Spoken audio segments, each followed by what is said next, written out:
नमः संस्कृताय। आज हम लोग हिंदी व्याकरण के अंतर्गत संज्ञा शब्द के विषय में पढ़ेंगे कि संज्ञा किसे कहते हैं। तो आइए हम लोग शुरू करते हैं कि संज्ञा किसे कहते हैं। यह कक्षा 6, 7, 8 तीनों कक्षाओं के लिए कंबाइंड क्लास है व्याकरण की। तो आप लोग इसको अच्छे से नोट कर लेंगे अपनी कॉपी में, ठीक। तो आइए हम लोग जानते हैं कि संज्ञा किसे कहते हैं। जिस शब्द के द्वारा किसी व्यक्ति, वस्तु, स्थान अथवा भाव के नाम का बोध हो उसे संज्ञा कहते हैं। जिस शब्द के द्वारा किसी व्यक्ति, वस्तु, स्थान अथवा भाव के नाम का बोध हो उसे संज्ञा कहते हैं। जैसे आयुष, नेहा, गाजियाबाद, पुस्तक, बुढ़ापा, ईमानदारी, गर्मी इत्यादि संज्ञा के भेद इत्यादि संज्ञा, ठीक। क्या क्या नाम बताया हमने उदाहरण स्वरूप संज्ञा के, जिसमें आयुष, नेहा, गाजियाबाद, पुस्तक, बुढ़ापा, ईमानदारी, गर्मी इत्यादि, ये सारे नाम। संज्ञा का मतलब क्या हुआ? नाम। तो जिसके माध्यम से यदि हम सामान्य रूप से समझें तो किसी भी व्यक्ति और किसी भी वस्तु अथवा किसी भी स्थान अथवा किसी के भाव के नाम का ज्ञान हो, भाव के नाम का बोध हो उसे संज्ञा कहते हैं, ठीक। इसके अंतर्गत हमने उदाहरण बता दिया आप लोगों को। किसी का नाम हो सकता है, कोई भी वस्तु हो सकती है, ठीक, किसी के भाव हो सकते हैं इत्यादि सब। उसके बाद हम लोग जानेंगे कि संज्ञा के कितने भेद होते हैं। तो संज्ञा के मुख्यतः 3 भेद होते हैं। संज्ञा के मुख्यतः 3 भेद होते हैं: व्यक्तिवाचक संज्ञा, जातिवाचक संज्ञा और भाववाचक संज्ञा। संज्ञा के मुख्यतः 3 भेद हैं। वैसे संज्ञा के 5 भेद कहे जाते हैं हिंदी व्याकरण के अंतर्गत, लेकिन मुख्यतः 3 ही भेद होते हैं, ठीक। तो आइए हम लोग देखते हैं। व्यक्तिवाचक संज्ञा: जिन शब्दों से किसी विशेष व्यक्ति, स्थान या वस्तु के नाम का पता चले वे व्यक्तिवाचक संज्ञा कहलाते हैं। इसमें हम लोग जानेंगे कि जैसे हमने कहा कि नरेंद्र मोदी, मान लीजिए यहाँ पे दिया हुआ है उदाहरण के तौर पे नरेंद्र मोदी। अब नरेंद्र मोदी नाम से हमें उनके व्यक्तित्व का पता चलता है, उनके व्यक्तिगतता का पता चलता है कि किसी व्यक्ति के बारे में बात की जा रही है ना, किसी व्यक्ति के बारे में बात की जा रही है। जब हमको किसी भी नाम से, किसी भी संज्ञा से, किसी भी नाम से उसके व्यक्ति का पता चले, उस व्यक्ति के बारे में जानकारी हो या वह शब्द उस व्यक्ति की ओर संकेत करता हो, तो वह संज्ञा व्यक्तिवाचक संज्ञा के अंतर्गत आती है।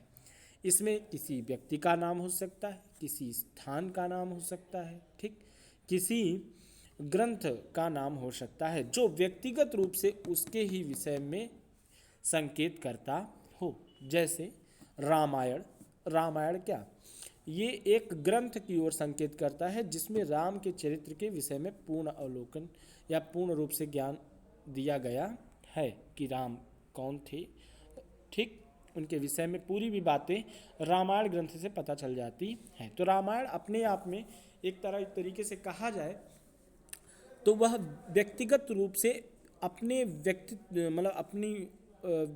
व्यक्तिगतता की ओर संकेत करता है, क्योंकि रामायण कहने से केवल हमें रामायण का ही बोध होता है। रामायण शब्द कहने से या रामायण नाम लेने से, संज्ञा माने नाम लेने से हमें रामायण का ही बोध होता है, जिससे हमें विशेष वस्तु या विशेष व्यक्ति के बारे में बोध हो। क्या हो?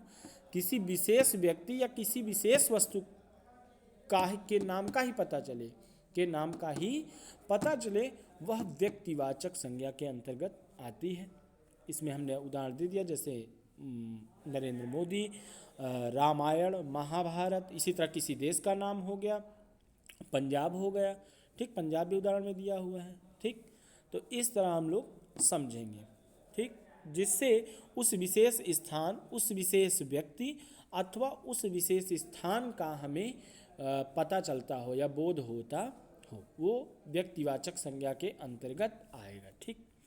इसके बाद जातिवाचक संज्ञा: जो शब्द किसी प्राणी, वस्तु या स्थान की पूरी जाति का बोध करा दे, उसका नाम लेने मात्र से उस पूरी जाति का ज्ञान मतलब बोध हो जाए, हमारे मन में उस पूरी जाति के विषय में ज्ञान मतलब हमको ज्ञान हो जाए। जैसे हमने कह दिया कि जो है चिड़िया उड़ रही हैं, तो हम ये नहीं कह सकते कि कौवा उड़ रहा है, कबूतर उड़ रहा है, कि जो है गौरैया उड़ रही है या कोयल उड़ रही है, ये नहीं समझेंगे। हम केवल ये समझेंगे कि इस चिड़िया कहने से पूरी चिड़िया जाति का बोध हो जाता है। इसी तरह पुस्तक, पहाड़, अध्यापक, फूल इत्यादि शब्द के द्वारा भी हम जातिवाचक संज्ञा के विषय में जान सकते हैं। ठीक, ये सारे उदाहरण जातिवाचक संज्ञा के अंतर्गत आते हैं, जो किसी न किसी जाति के विषय में बोध कराते हैं, पूरी उस जाति के समूह के विषय में बोध कराते हैं। आगे बढ़ते हैं हम लोग। अगला है भाववाचक संज्ञा। वे शब्द जिनसे प्राणी या वस्तु के गुण, दोष, अवस्था, दशा आदि का ज्ञान होता है।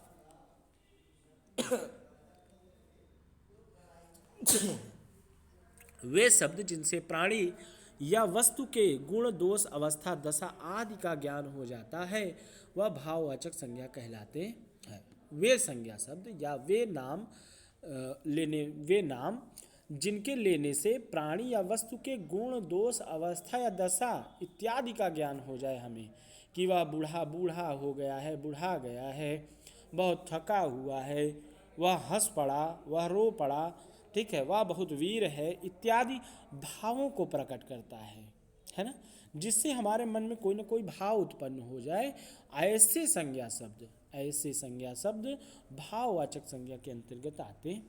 ठीक, आगे इसके बारे में आप लोग पढ़ लीजिएगा। ठीक है, आगे दिया हुआ है जातिवाचक संज्ञाएं गणनीय होती हैं। ठीक है, ये ज़्यादा डिटेल में नहीं जाना है हम लोगों को, क्योंकि हम लोग का स्तर 6, 7, 8 का है, तो हम लोगों को इतना ही समझना है अच्छे से। ठीक है, फिर भी अगर पढ़ना है तो पढ़ लें आप लोग कि भाववाचक संज्ञाएं सामान्यतः महसूस की जाती हैं, अगणनीय होती हैं, जिन्हें गिना नहीं जा सकता है। इनका प्रयोग सदैव एक वचन में ही होता है। जातिवाचक संज्ञाएं गणनीय होती हैं। कभी कभी व्यक्तिवाचक संज्ञा का प्रयोग जातिवाचक संज्ञा के रूप में किया जाता है। जैसे हमारे देश में रावणों की कमी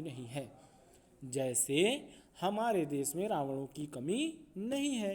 हिंदी भाषा में अंग्रेजी के प्रभाव में संज्ञा के 2 और भेद स्वीकृत कर लिए गए हैं, एक द्रव्यवाचक संज्ञा और एक समूहवाचक संज्ञा। हमने कहा ना कि 5 संज्ञाएं बताई गई हैं, जिसमें से जो है मुख्यतः 3 ही होती हैं, लेकिन हिंदी भाषा में अंग्रेजी के प्रभाव में, जो हिंदी भाषा में अंग्रेजी का प्रभाव दिखाई देता है, उसके कारण संज्ञा के 2 और भेद मान लिए गए हैं। वैसे मुख्यतः 3 ही हैं, लेकिन अंग्रेजी के प्रभाव के कारण 5 भेद इसके कह दिए गए हैं। एक द्रव्यवाचक संज्ञा बढ़ जाता है और 5वां समूहवाचक संज्ञा। ठीक, तो इस तरह हम लोग आज इनके बारे में अच्छे से पढ़ लेंगे और इसको कॉपी में नोट कर लेंगे। आज की क्लास यहीं पे समाप्त होती है।